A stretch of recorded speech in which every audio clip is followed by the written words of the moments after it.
या क्षणाची सर्वात मोठी आणि धक्कादायक बातमी. राजकीय वर्तुळामध्ये प्रचंड मोठा भूकंप होण्याची शक्यता. ही बातमी शेवटपर्यंत ऐकली नाही तर पुढे काय घडलं ते कळणार नाही. सुप्रिया सुळे तातडीने दिल्लीला रवाना. होय, अचानक कोणतीही पूर्वकल्पना न देता दिल्लीकडे निघालेल्या सुप्रिया सुळे. पडद्यामागे नेमकं काय हालचाली सुरू आहेत? राज्यात काही मोठं घडणार आहे का? राजकारणाचं गणित पूर्णपणे बदलणार का? शरद पवार म्हणजे माइंड मास्टर, शरद पवार म्हणजे किंग मेकर. आणि जेव्हा पवार साहेब पडद्यामागे हालचाल करतात तेव्हा महाराष्ट्राचं राजकारण कधीच तसंच राहत नाही. याआधीही अनेक वेळा पवार साहेबांनी अखेरीस डाव टाकून संपूर्ण चित्र बदलून टाकलेलं आहे. म्हणूनच पवार साहेब पुढे काय करतील याचा अंदाज लावणं अशक्य आहे. आणि अशाच वेळी सुप्रिया सुळे यांचा तातडीचा दिल्ली दौरा.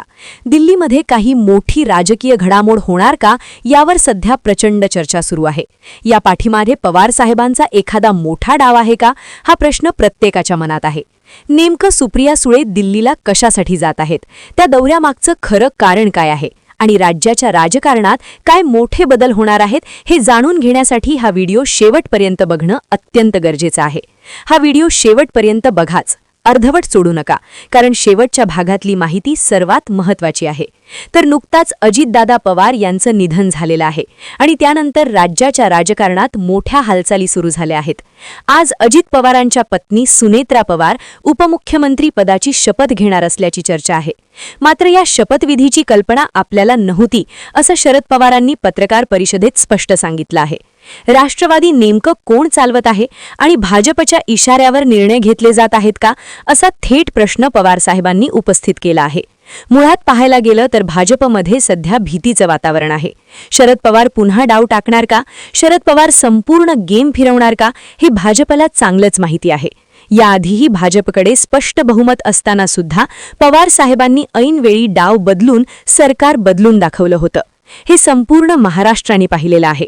म्हणूनच आजही शरद पवार वयोवृद्ध असले तरीही त्यांची राजकीय ताकद कमी झालेली नाही. पवार साहेब म्हणजे आजही माइंड मास्टरच आहेत. दिल्लीमध्ये नेमकं काय हालचाली सुरू आहेत? सुप्रिया सुळे यांचा दौरा किती निर्णायक ठरणार आहे आणि राज्याच्या राजकारणात पुढे काय घडणार आहे यावर मोठ्या अपडेट्स येणार आहेत. हा व्हिडिओ शेवटपर्यंत बघितलाच पाहिजे. जर तुम्हाला वाटत असेल की राज्यात काही मोठं घडणार आहे तर आत्ताच व्हिडिओला लाईक करा. आणि तुमचं मत काय आहे? पवार साहेब पुन्हा गेम फिरवणार का नाही हे कमेंटमध्ये नक्की लिहा. कमेंट 100% केलीच पाहिजे. गोविंद बाग येथील बैठकीनंतर सुप्रिया सुळे आता दिल्लीला जाणार आहेत. सुप्रिया सुळे संसदेचं अर्थसंकल्पीय अधिवेशन असल्यानं दिल्लीला जाणार आहेत.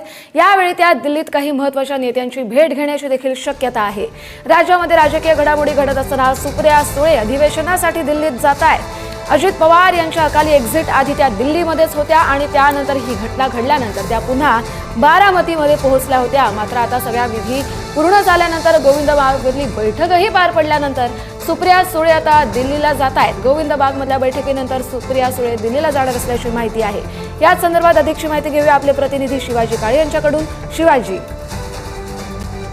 जर पाहिलं गेलं तर राज्यात एकत्र सुनेत्रा पवार ह्या शपथविधी घेत आहेत तर दुसरीकडे सुप्रिया सुळे आज राजधानी दिल्लीमध्ये पोहोचत आहेत. तसं जर पाहिलं तर शरद पवार, रोहित पवार, सुप्रिया सुळे यांची गोविंद बागमध्ये एक बैठक झाली, त्यानंतर त्या दिल्लीत येत आहेत. तसं खरं तर संसदेचं अर्थसंकल्पीय अधिवेशन सुरू आहे. दादांच्या पुन्हा एकदा महाराष्ट्रात आल्या होत्या आणि त्या अर्थसंकल्पासाठी येत आहेत. मात्र संसदेचं अधिवेशन सुरू असताना त्या सर्व नेत्यांच्या गाठीभेटी दिल्लीमध्ये घेत असतात. आता त्या भाजप श्रेष्ठींच्या भेटीगाठी घेतील, काँग्रेस श्रेष्ठींच्या भेटीगाठी घेतील आणि याच्यामधून काय नक्की पुढे येते ते पाहणं महत्वाचं आहे. मात्र एक बाब निश्चित आहे, तो दिल्लीत येत आहेत आणि दिल्लीमध्ये त्या अर्थसंकल्पीय अधिवेशनासाठी उपस्थित असणार आहे. या दरम्यान त्यांची भाजपच्या ज्येष्ठ नेत्यांशी, वरिष्ठ नेत्यांशी देखील चर्चा होऊ शकते, जी चर्चा या अगोदर देखील झालेली आहे. आणि विलिनीकरणाच्या संदर्भात भविष्यामध्ये काही चर्चा होते का दिल्लीमध्ये, का याच्यावरती पूर्णपणे फुलस्टॉप पडलेला आहे हे पाहणं महत्वाचं आहे. कारण याच्या अगोदर जी शरद पवार यांची पत्रकार परिषद झालेली आहे त्या पत्रकार परिषदेमध्ये सुनेत्रा पवार यांच्या शपथविधी संदर्भात पवार कुटुंब अनभिज्ञ होतं हे त्यांनी स्पष्ट केलं. प्रफुल्ल पटेल, सुनील तटकरे यांनी हे सगळं केलंय असं एकंदरीत त्यांच्या पत्रकार परिषदेमधून पाहायला मिळालं.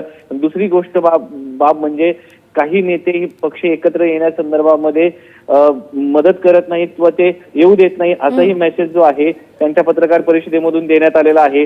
दुसरा मुद्दा म्हणजे जो राष्ट्रवादीच्या दोन्ही राष्ट्रवादीचा कार्यकर्ता आहे त्या कार्यकर्त्यांनाही सांगण्यात आलेलं आहे की एकंदरीत या पत्रकार परिषदेत मेसेज देण्यात आलाय की यामागं कोण आहे आणि ज्यांची इच्छा ही राष्ट्रवादी एकत्र येण्याची होती, अजित पवारांची इच्छा काय होती हे देखील शरद पवारांनी सांगितलेलं आहे. तर एकंदरीत जी सहानुभूतीची वातावरण शरद पवार यांच्या बाजूने निर्माण होताना पाहायला मिळत आहे. आणि त्यानंतर इकडे सुप्रिया सुळे हे राजधानी दिल्लीच्या दौऱ्यावर येत आहेत, त्यामुळं त्या काही भाजपच्या नेत्यांच्या गाठीबिटी यानंतर घेत आहेत का हे पाहणं महत्वाचं असणार आहे. बरं, धन्यवाद शिवाजी तुम्ही दिलेल्या सविस्तर अपडेटसाठी. त्यामुळे सुप्रिया सुळे दिल्लीत गेल्यानंतर कोणत्या नेत्यांना भेटतात आणि त्यांच्यामध्ये काय चर्चा होते हे पाहणं अतिशय महत्वाचं असेल.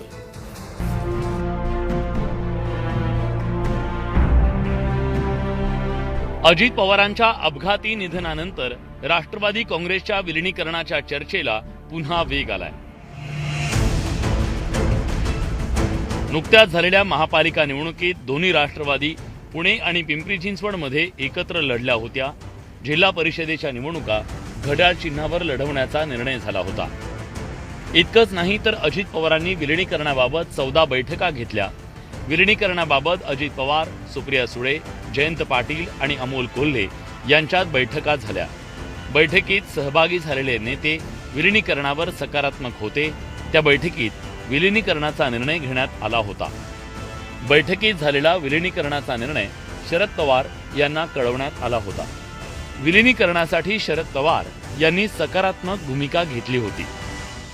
अलीकडच्या काळामध्ये ही भूमिका होती की दोन्ही पक्ष एकत्रित यावेत, एकसंघ पुन्हा आपण सगळे व्हावे आणि त्यासाठी माझ्या आणि त्यांच्या बऱ्याच बैठका देखील झालेल्या होत्या आणि त्यानंतर आमच्या पक्षाचे प्रमुख पदाधिकाऱ्यांची आणि त्यांचीही अलीकडच्या काळात बैठक झालेली होती. विलिनीकरणाबाबतच्या चर्चेला पवार कुटुंबातील महत्त्वाच्या बैठकींमुळे बळ मिळालं. शुक्रवारी सकाळी बारामतीत पवार कुटुंबानं एकत्र येऊन चर्चा केली. त्यात सत्तेत जायचं की नाही, विलिनीकरण करायचं की विलिनीकरण नाही करायचं, कुणाला कोणतं पद द्यायचं याचा निर्णय पवार कुटुंबीय घेतील यावर एकमत झालं. पवार कुटुंबाव्यतिरिक्त कुणीही निर्णय घेणार नाही असं कौटुंबिक बैठकीत ठरलं. दोन्ही राष्ट्रवादी काँग्रेसचं विलिनीकरण झाल्यास काय होऊ शकेल यावर एक नजर टाकूया.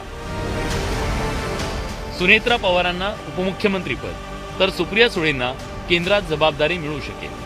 पार्थ पवार राज्यसभेवर आणि रोहित पवारांवर राज्यात पक्षाची जबाबदारी दिली जाऊ शकते. मात्र सुप्रिया सुळेंचं नेतृत्व अजित पवारांच्या पक्षातील नेत्यांना मान्य होईल का हा प्रश्न आहे.